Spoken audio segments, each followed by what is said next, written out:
see you, and morning is sleeping. There in the shadow, new day remembers the way. Take me to treasure, take me to glory. Never or now we're free. Hear my heart's greatest hunger. Let hope find the path I cannot see.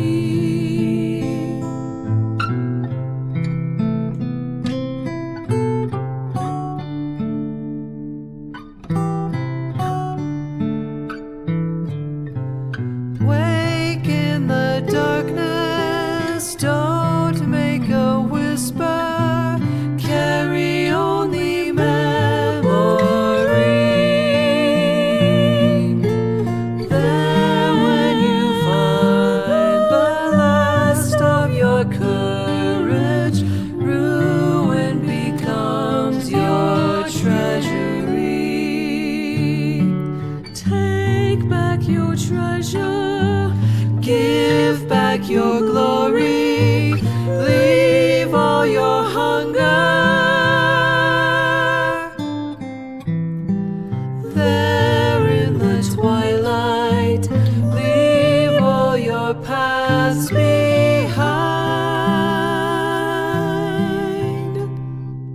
And in ruin,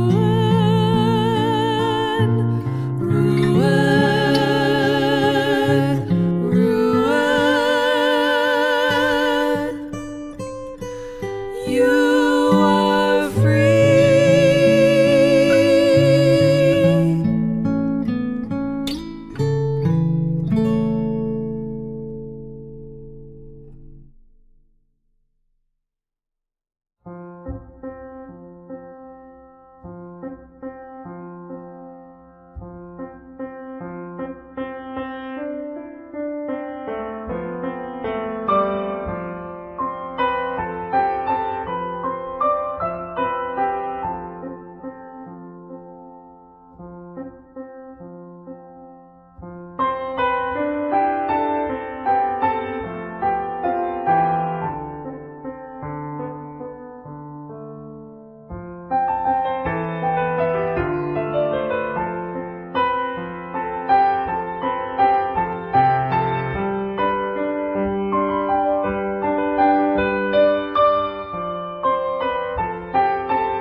That is an accessory to a board game by the designers.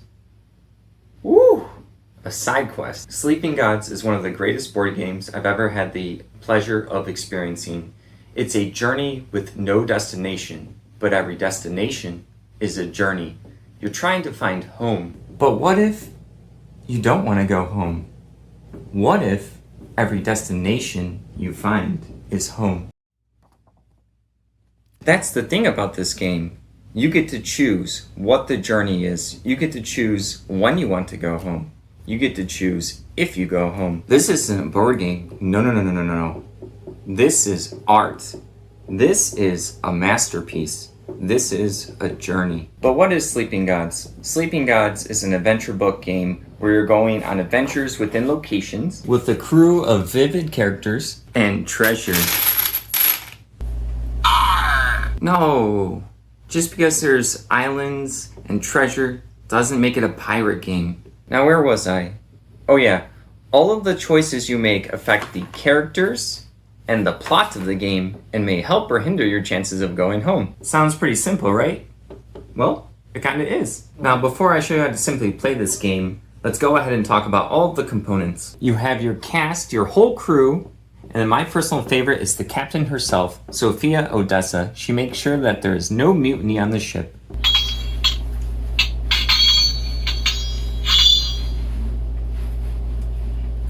You then have the monster deck with beautiful illustrations of creatures you're going to fight, of course, but they can still be beautiful. The treacherous event deck right here, your ability deck. We have the level cards here. Brawling is probably Mr. Patch's favorite. Ahoy, me hearties! You have all of the fun fiddly bits and components like the upgraded coins. You got this little piece of wheat. You got this meats over here. You got, menace? No, we don't get menace. Weakness? No, we don't use those. All right, you got your little command tokens and action tokens here. And then you have other stuff like your fishing and your character bonuses. You have your ship. You have your shipboard and your ship action figure right here. And you have your ship figure here. If they don't know that you play with the miniatures, how do they know that it's a toy? You then have all these glorious storage boxes. But the most important part of this whole journey is the storybook right here. This thing is a beautiful journal. It has many adventures, lots of fun. This is the meat and potatoes. This is the flapjacks of the whole game. And this right here is the vessel. It is not the ship itself, but it's the map with the ship journeys. This is very dangerous that I'm on the table. Mr. Patches said that there would be punishment if I did this another time.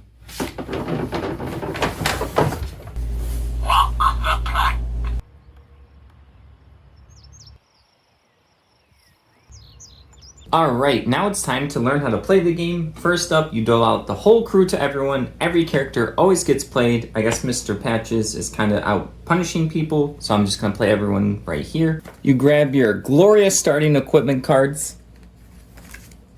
Gloria, Walker. It's okay. You then choose the ship action on your turn. I'm going to go to the bridge right now, like that. You then draw an event card. Let's see what we got. Merchant Raid. A pirate's caravel descends upon a fat Lucran merchant vessel. Shiver me timbers. You then get to take 2 actions. You have one where you can travel with your ship. You then also can explore at places, which allows you to go into the flapjacks of the game, the story right here, the beautifully written story. Or if you're at the market, you can go ahead and spend your shillings over here for some juicy cards. Or you can spend money at a port action and you just get rid of all the fatigue and all of this damage you've just taken throughout the adventure. And that's how you play the game. That's it. Everything else is up to you. Where you travel, which map portion you go to. Well, I guess that's off the map. Or I guess it's flat over here. All right, so what map portion you go to, what explore actions you take, what stories you read, what choices you make, what quests you get, what adventure cards you purchase. All right, that's it. Game's great. Review's done. I have to go get something.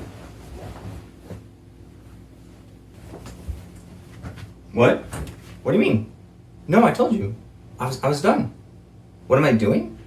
Mr. Patch just gave me a shilling here, so I have to go get some ingredients for something I'm gonna cook later. What do you mean, what about all the other stuff of the game? I told you the game's great. Oh yeah, you're right. Alright, hold on, I do have to get the ingredients. Alright, I got the ingredients for later. I'm back. There's a lot to talk about here, but I don't know where to start, which is kind of ironic, because that's kind of how you feel when you play this game. You don't really know where to go. So I'm just going to play it kind of like how the game is, where I'm just going to do one step at a time and talk about all the things I love about this game. Travel action number 1, right over here to the quests. So right here is the box of the quests. As you start with some of them, and then as you go to these locations, you will get these keywords right here, like this one says raid. So maybe you raided a place, or maybe you got raided, and then later on the storybook will let you know if this mattered. What did this have an effect on? You never really know. You can take some guesses. Right here we have the cottage. I actually remember this one. And then you have supplies. So you have all of these different quests, and they're fun to collect. And when you complete them, you have your little used quest box. So when you complete them, you get to put them right over here, and you get to score points at the end of the game. But why do these matter? These matter if you're lost. They give you little suggestions of where you want to go. Maybe something will happen there. Why do I have this keyword? Why did this island tell me that there was a raid there? And why did I hear a keyword that I recorded from earlier in the game? Let's jump right into that real quick. So right here is one of my sheets from one of my playthroughs a bit ago. As you can see right here, I wrote the cottage that I was talking about. So that meant that I probably want to bring the cottage keyword there. So then up here, I have raid. I wrote raid there. Maybe that's where I got it. Sometimes you don't even remember why you wrote it down. Up here, I wrote that there's a dungeon, and there's expected. I need to get expected. So I'm circling this map. I'm crossing off everything. And this is just fun to delve into. Speaking of delve, we're now going to let you know some things you can earn on your quests. We are going to go all the way down here to my personal favorite, adventure cards. The adventure cards are the most special part for me. I think they do really well in a board game as a mechanic. When I first read the rules to this game, I thought it would play out like this. I thought you would move your ship, you would then read a passage, and then you would start getting these like candy. I just thought it was going to get out of hand, out of quickly, out of nowhere. But that's actually not how it is. These all feel very earned. They all actually have like a special story associated with them. It takes a while to get them, and when you get them, sometimes you'll be really excited. You'll be like, I got the obsidian axe. I really needed Laurent to do more damage. Or sometimes you go like, oh, life spell? I just fought a monster for that? Oh well, alright. And you start getting a bunch of these throughout the course of the game, doled out slowly just enough that you start getting this really cool collection of cards. And what my favorite part about this is you don't lose your cards. There's no hand size. Everything you get on your adventure, you get to feel the weight. You get to feel the weight of what you have experienced in the game. So you start collecting card and story after adventure, after battle, after laughs, after cries, and after tears. You start getting this huge collection. At some point, when you're deep in this game, you kind of feel like a mad scientist. You start getting all of these cool little equipment cards, these people that join you, you get the animals that join you, you got your weapons, and you start spreading them all around your game, and it just looks fantastic. But it's really funny because sometimes when someone's not into board games, they'll go ahead and look at this, and this is how it usually goes. What is that? What are you doing? Oh, this is Sleeping Gods. This is a board game. I got this little smoked salmon fish over here when I was fishing in this page, and then I flipped over here, and then I got this lynx. The lynx was I had to feed them, and then we were friends. And then where are you going? Whoa, where are you going? I'm not done. I thought you asked what this is. I gotta go. I got stuff to do. I have a video coming out, a video review, you should watch it. I absolutely love this system. I adore this. This is so much fun for me. I like feeling like the mad scientist. I like having all these little experiences that I earned by going across the whole island. They feel earned. I love it. I love it. I love it. But this right here, is my personal favorite. We got the flapjacks recipe. All right, everyone, we are interrupting this program to show everyone how to make flapjacks with this recipe right here. The first thing we do is wash our hands.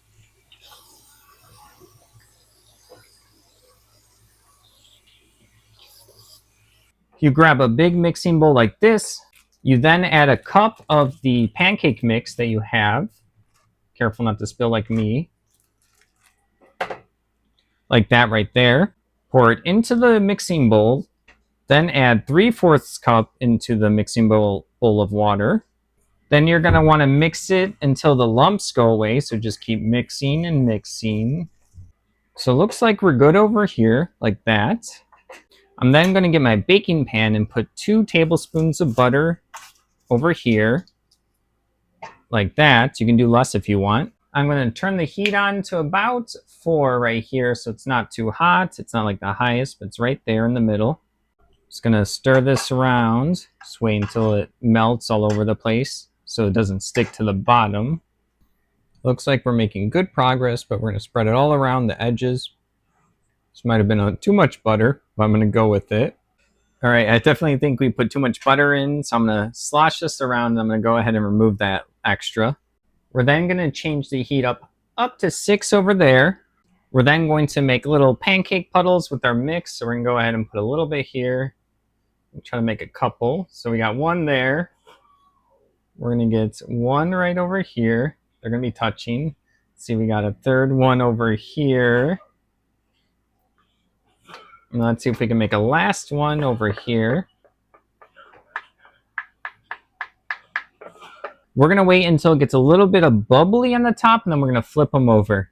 It's moving along kind of nicely now. I see some of these bubbles ready to be like bubbly, but yeah, we're not flipping them just yet. It's been about 8 minutes or so, so we're going to go ahead and start flipping some of these. Let's see if this looks good. Be careful with the flip. That looks kind of brown and toasty. It's good enough for me. We're going to flip the flapjacks right there. We got that one, and we're probably only going to use a couple more minutes on this side. So we got that right over there. Not too bad. Looks worse than it is. All right, I think it's going to be pretty done now, so we're going to go ahead and turn this off right there, turn off the heat, and remove this from the saucer right there. We're then going to plate the flapjacks one at a time. So 1, it's okay. Let's see, we have this 2 right there. Stack them nice on top of each other. 3, we got this 4th one. It's very flappy. You got a little crunchy piece. Let's go ahead and remove that. All right, let's move that off over there. We're then going to add syrup on the top so it oozes all over, just like in the picture. Like that right there. And top it off with the butter while it's still hot. And there you go. Got some flapjacks. Almost looks better than the original. Oh, wait, there's a problem. 1, 2, 3, 4, 5. Oh, I'm 1 short.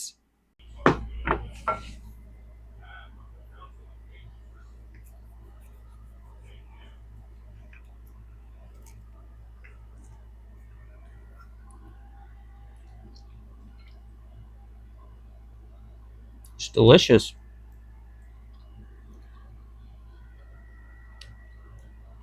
Flapjacks. I think it needs a little bit more butter. Moving along over to ability cards. Now these are the ability cards. Wait a second. Why is no one cleaning here? This is all in my way. I guess cleaning's not a fun adventure. The destination is always Boringsville.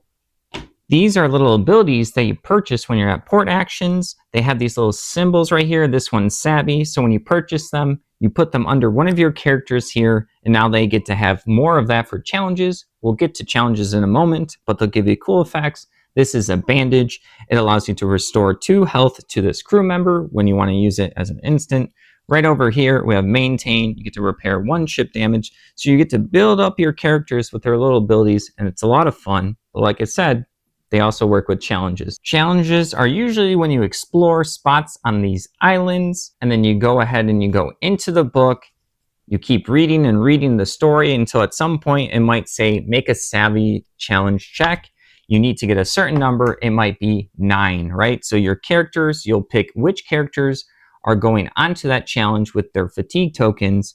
You're then going to add up all of their symbols, and then you're trying to match that number or higher, or even sometimes there's going to be tiers of how successful or how unsuccessful you are in those, and then you go ahead and get the rewards and consequences. But here's the really fun part that we noticed while playing this game. We started to realize that the spread of these numbers for the challenges from the Fate deck were not evenly spread. So you have less 1s and less 6s. Then we also realized that if we started equipping all of these 1 Fate card abilities over here on Lawrence, we got 1 over here, we got 1 over here on Kasumi, we got Bandage on Gregory, and we have 1 in our hand, we realized that now our chances for the challenges were higher, and we're using this mechanic of equipping the characters and holding cards in our hand to make sure that our chances are better. Cheating the deck.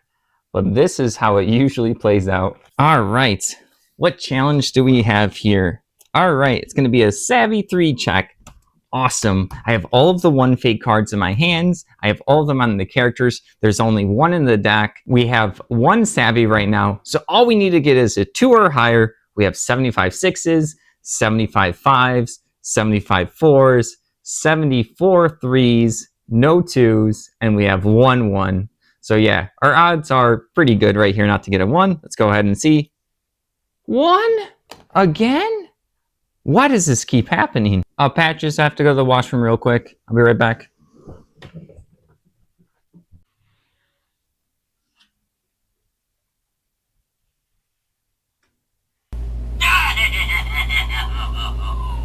But those aren't the only adventure cards you want. You're looking for the totems. The totems are really rare to get, and you're trying to collect a bunch of these to get different endings at the end of the game. So these are kind of like your main focus if you're not focused on the quests or anything else. This one right here I like. This is Stone of Mist. Ignore 1 hazard. I like dicing games, but I really like how this Fate deck works. I like how you get to fiddle with the numbers. I like how it's not evenly spread. I like how you can equip your characters, not only just for the ability or for the symbol that it helps you with the challenge, but it helps you change your odds. Well, you hope so. When night will not see you. Okay, I can't sing like them, but on to combat next. So usually you'll be traveling across the map. You'll come across like a cave or something. You think there's gonna be treasure, and nope, you have to get some monsters out. So you go ahead and you have to shuffle them up. You put them down here, but these have a specific little grid here, and this is how you attack them. So you usually choose a character. The character has their own weapon, or you can get weapons later on. It usually has a hit number. So this one right here, it says +2. So you do that, plus you then draw a Fate card. 1 again, whatever. You draw your Fate card, so now you're at a 3. Your whole goal, let's say if I was attacking this Mythian Slayer, I need to get a 5 or else the attack is a miss. But then after you use all these cards, you can use your adventure cards to then add accuracy then. You also have all of these like special abilities. Like right here, Lawrence can spend 2 command tokens to get +1 hit. You can do this after the fact. And then you get to place your damage on these monsters. So now Kasumi hits, and now her sword does 3 damage. But now there's going to be some hearts here, like on the body of the Mythian Slayer. It has 2 hearts there, so you'd have to put 2 on there at one time. And they also have to be adjacent. You can't go diagonal. So do I want to put 2 on the body and then 1 on his arms, because his arms will do 2 damage back to me? Or do I kind of want to get rid of some of these individual ones? So I want to get rid of the 2 damage and then the legs right there, and then start reaching over to the side. And then there's also opportunity to do splash damage. So this Mythian Brute right here has 6 defense, but if more than half the damage is on this character, like 1, 2, I can actually splash and spill over into this, like a fun little Tetris game of these little orthogonal pieces that you're placing. It's a lot of fun. But as you can see, we didn't hit all of the little heart pieces here. That's how you defeat these monsters. So then they get to attack back. This one will get to do 3 damage plus any showing damage. So it'll do 5 damage back to Kasumi over here as a counterattack. But like, look right here, we have this Ice Lynx. Ice Lynx gives you an armor, so we give it a good treat right there, and now we're only taking 4 damage. And then because we put a piece, or we hit the Minotaur at a spot with a diamond location, you get to get these cool things called synergy tokens, where you get to hand them off to another character, maybe another player's character. This one allows someone else to do 1 more damage, so we're gonna go ahead and give it to Lawrence. So you can see how this is just like a fun little like puzzle, and it's just a lot of stuff to think about. you're thinking about where you place your hits. You're thinking about what everyone else can do, because you'll have scenarios where you go like, okay, I think I can do all of my damage. Then you go ahead and you draw your one fate card. You don't hit. I think when you miss, you get to place 1 damage. And the other person goes, I thought you were going to handle the Minotaur. But then you go, oh, wait, we have the Tusk over here. This Tusk allows us to do 2 damage. So you get to now do emergency control on this situation. So then you get to place the 2 damage that you thought you were going to miss. So there's a lot of planning here, and there's a lot of failure planning. There's a lot of success planning. I just enjoy this kind of method. This is a really cool, unique way to do combat. I enjoy it a lot. And then it's not completely related to the combat, but I just feel really immersed in the game, and I really love the art style right here. So anytime like a monster comes up and I read the name in the book, I always go like, I wonder what it's going to look like on the card. So you have like this demon over here. You have some squid titan eyes. You have your little cave guard. It's just beautiful art. The Pan Zealot right here, all the Pan characters are really cool. You got your necrotic elephant. A lot of good art here. It just makes it feel smooth. It makes it feel immersive. It makes it feel like you're on the journey that you're reading. Now we're on to the last part that I'm going to talk about. Walk the plank. Do, do, do. Musical spoiler there. The story. This storybook really shouldn't exist. And by me saying that is there is so many cool branching paths in here. It blows my mind that people were able to create this. It's that insane. There are all these different stories. You have all the different keywords I was talking about. All of these things you're doing in the map, they actually do matter. It is relevant. It comes up. When I was first playing the game, I wondered how much these keywords would matter, every little action I was taking, and they do. Sometimes individual little locations here on the map, they'll have tons and tons of different branching paths. It is just crazy, and the writing on this is phenomenal. I enjoy reading this. I enjoy when I'm not even the player who's reading. I enjoy it being read to me like a comfort story time adventure. There's a lot of laughs, there's a lot of tears, there's a lot of combat, there's a lot of strife, there's a lot of mystery. I am not joking. This thing really, it has no business existing, because this looks like a lot of work, and it probably was a lot of work. This is like a magnum opus for a storytelling game. This is just really, really fantastic. Look at how long this is. This is over almost 200 pages of well-written stories. Some of these are campy, some of them are just hilarious, and then some of them are quite serious, and then some of them are kind of shocking, some of them are not. You even have all of these different endings. It's just crazy how many different endings you have for just this one game. When you kind of look at the game, you go, okay, yeah, it looks like there's a lot on there. I can see the map. You look at this map. You look at this map here and you go like, okay, I think I can explore all that. Whoa, no. You will have to play this over and over again, but that's the fantastic part of it. This is just nuts. You know what's crazy is there's not even art in this book, but I still visualize all of it, and then you get to have the art complemented by the adventure cards you're getting, and then the monster cards you're getting, and it's even cool. We're now going to shift over to the map, but the map is really cool. So you have your map here, and then you get to travel over the edges. Sometimes you'll have to move over here and deal with a hazard. Sometimes it's a thunderstorm. Sometimes it's going to be like a cannonball pirate attack. Stone of Mist, ignore one hazard. Stone of Mist, ignore one hazard. Haha. But then you start looking at the illustrations. Like right up over here, I see like a village. So there's probably going to be people that help me, right? Nope, wrong. Of course, they got me again. That was actually a raided village. So now I have to deal with that. And then over here, it looks like a cave. It looks like a clear little path here. Nice little cool illustration. Is there going to be treasure here? No, it's actually a really scary monster. All right, now I'm on edge. I see these stone henges up here. I'm like, uh-oh, there's going to be a combat. No, I get some cool wheat and meat. That's awesome. I get some supplies. I then start traveling, and I'm trying to make sense of this, and sometimes something will happen on a space, and I'll be like, that doesn't make sense. That's not what it looks like. But then I can kind of convince myself. I was like, oh, maybe I can see why there was a dangerous monster there. I see those little cave marks right there. So everything is kind of like you're starting to explore this. It's kind of drawn in a way where you won't really know what happens, but once you do the little explore action, you kind of can fit the pieces together and it starts to make sense.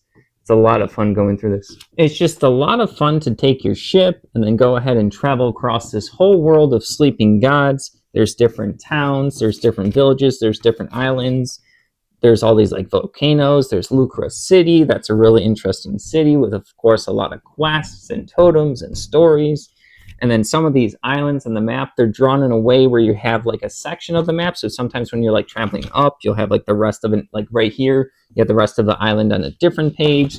So then right here, there's gonna be parts of the island. So you're trying to like piece this all together. You have the paper sheet to keep track of stuff. So it's just a lot of exploring. So what does all of this amount to? All of the quests, the adventure cards, the characters, the map, the fate deck, the storybook. It's up to you. That's the beauty of this game. Have you ever experienced something or watched like a movie or read a book and you get to the end of it and you get a little bit of sad, right? You get to the destination and you kind of think to yourself, you wish you could re-experience what you just did for the first time all over again? You can. Sleeping Gods has solved that issue for me. Every time I jump into this, it's like jumping into it for the first time. Yes, there's going to be some friendly faces. Yes, there's going to be some foes that I've known all along hidden around the corners.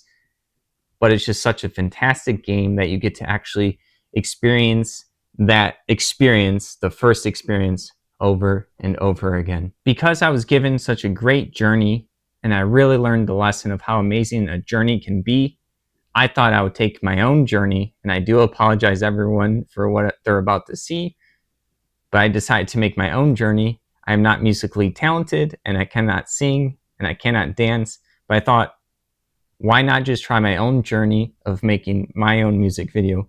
If they can make their own music for their game, the least I can do for the journey they gave me is to make a music video for them. Get out of here, you scallywag. Walk the plank. Do, do, do. Walk the plank. Do, do, do. Walk the plank. Do, do, do. Sleeping Gods, 10 of 10. Sleeping Gods, play again and again. Sleeping Gods, now and then. Walk the plank. Do, do, do. Walk the plank. Do, do, do. Walk the plank. Do, do, do. Sleeping Gods, 10 of 10. Sleeping Gods, time and again. Sleeping Gods, 10 out of 10. Sleeping Gods, your best friend. Walk the plank. Do, do, do. Walk the plank. Do, do, do. Walk the plank. Do, do, do. Sleeping Gods, 10 of 10. Journey to the destination. Sleeping Gods, 10 of 10. Sleeping Gods, it's the best creation. Say it one last time with me. Walk the plank. Do, do, do. Walk the plank. Do, do, do. Walk the plank. Do, do, do. Not the plank again.